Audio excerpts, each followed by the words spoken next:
రావణుడు, 100 తలల రావణుడు. జయేంద్ర చెప్పాడు. అప్పుడు నమ్మలేదు, ఇప్పుడు నమ్ముతున్నాను. నేను రావణుడినే, కానీ నాకు ఒకటే తల. But that's okay. డబ్బులిస్తే 100 ఏంటి, 1000 తలలు కూడా మనకి మొలుస్తాయి. So money matters. ఈ ఊరు నీకు ఏమిచ్చుంటుంది, దానికన్నా నేనెక్కువ ఇస్తాను.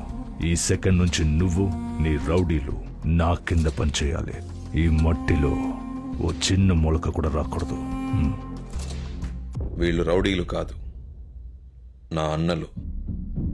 సరే, నీకు ఏం కావాలన్నా నేనిస్తాను. ఈ భూమి, ఆ కొండ నాకు కావాలి. నువ్వు నా కింద పనిచేయి.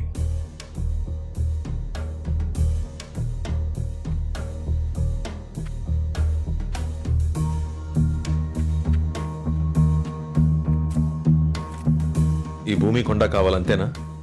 ఏమని చెప్తా.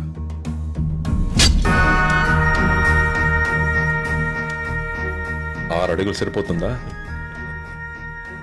బలం ఉంది కదా అని శత్రువుల్ని పెంచుకోకు.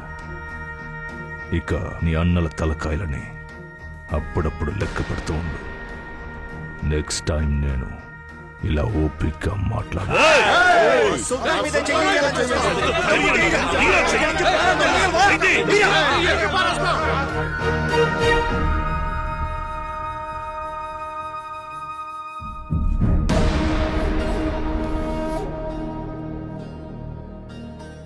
మీ వాళ్ళకి నా కోపమే తెలుసు. మా అన్నల కోపం ఎలా ఉంటుందో తెలియదు. మీరు తట్టుకోలేరు. ఇది వీళ్ల నేల, వీళ్ల మట్టి. ఈ ఊరి వాళ్ళ బాధలు చూడలేకే ఒకడిని చచ్చేలా కొట్టాను. ఇప్పుడు నేను ఇక్కడి మనిషిని. జోలికొస్తే నరిక్కేస్తా. ఇంకెప్పుడు ఇక్కడికి రాకు. వస్తే మళ్ళీ వెళ్ళాం.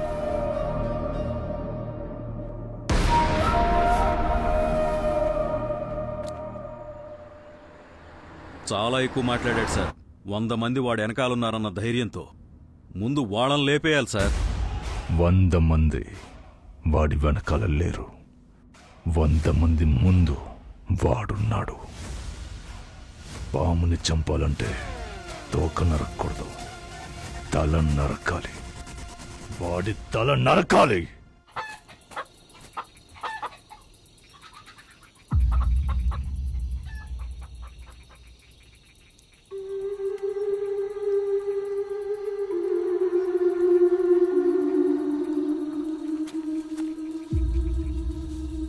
వీళ్ళు మనకన్నా పెద్ద గ్యాంగ్లో ఉన్నారు.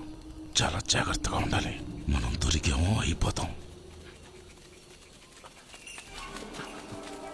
మనకి కావాల్సింది అదిగో ఆ మంచం మీద పడుకున్నాడే, ఆడొక్కడి తలే.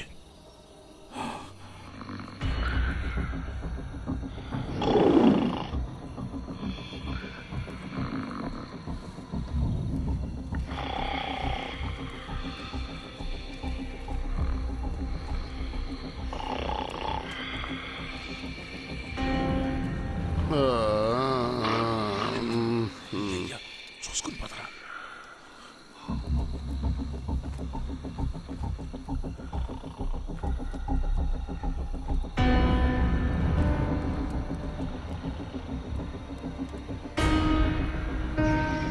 ఆగాగు, లేస్తే అరుస్తాడు. ఊరు మూసి పొడి చేద్దాం. అరవకుండా గొంతు నేను కోస్తా. నోరు నొక్కి పెట్టరా, ఏసేస్తా. రే, ఇవన్నీ ముందు ప్లాన్ చేసుకుంటారా?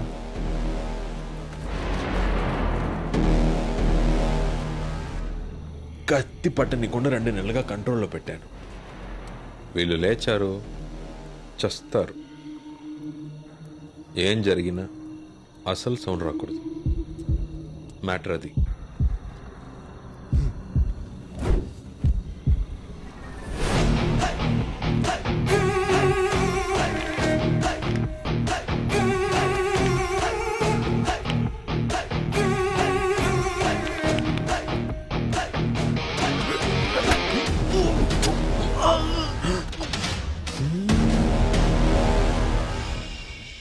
అరవద్దు.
ఇది నేను ఎప్పుడో చెప్పాను ఇలాగే జరుగుద్దని.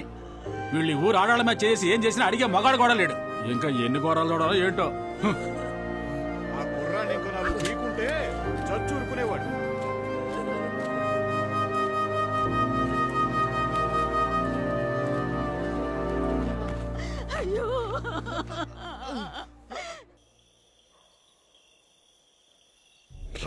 రౌడీలోన భయపడిన ఊరు ఇప్పుడిప్పుడే మారి కొంచెం మర్యాద ఇవ్వడం మొదలుపెట్టింది. ఈలోగా మావయ్య ఇంకా మైకిల్కి ఇక్కడ చోట్లేదు, వెళ్ళమని చెప్పు. అది కాదు సుల్తాన్, పొమ్మంటే వాడు ఎక్కడికైనా పోనీ మావయ్య, ఇంకెప్పుడు నాకు కనిపించకూడదు. చంపేస్తాను కనిపిస్తే. వెళ్ళమను.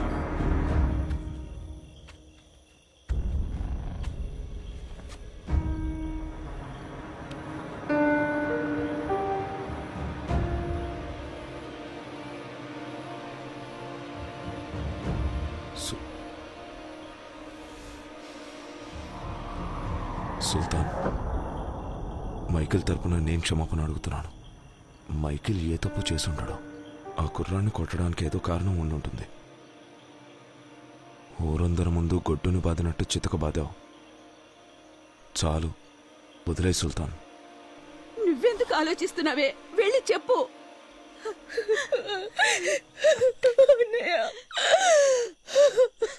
అయ్యా, జరిగిన విషయంలో ఏం తప్పేమీ లేదు. ఇంట్లో ఒంటరిగా ఉన్న మా అమ్మాయితో వాడే పశువులా ప్రవర్తించాడు. సమయానికి దేవుళ్ళ ఈయనొచ్చి మా అమ్మాయి మానం కాపాడారు. అవునన్నయ్య, నువ్వు ఆయన ఎంత కొట్టినా కూడా నా మానం పోతుందేమోనని ఒక్క మాట కూడా మాట్లాడకుండా మౌనంగా ఉండిపోయారు.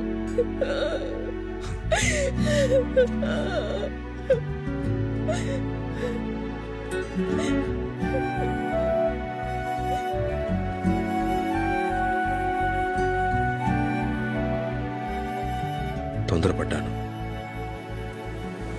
Sorry Michael.